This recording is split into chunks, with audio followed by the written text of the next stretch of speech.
It comes directly from the New Testament. It's not just a manic obsession. There's a verse that Jesus says, "You will not see me again until," you know, they say, "Blessed is he that comes in the name of the Lord." So basically, the point is, Jesus cannot return until the Jews are converted. Okay?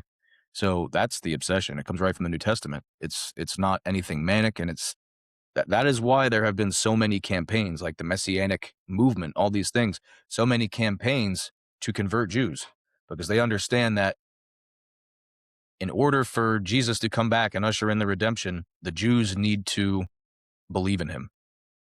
That's it. Now, has the church? I know something happened in 1972. I believe there was some type of. I don't know if that was exact year. There was like the church has put together some plans to try to make a change and a dent. I think all Jewish communities are getting missionaries. Israel is definitely not immune to missionaries, but there is a missionary law in Israel that forbids active missionary work. I believe so. I don't know if I haven't checked the law recently, but from what I understand.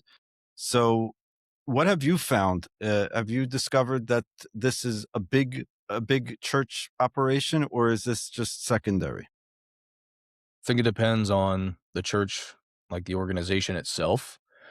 Um, like for example, when the Messianic Judaism idea was born to basically make a church that appropriates Jewish culture and certain rabbinic elements. Like, for example, they say they reject the rabbis. They say they reject rabbinic Judaism, right?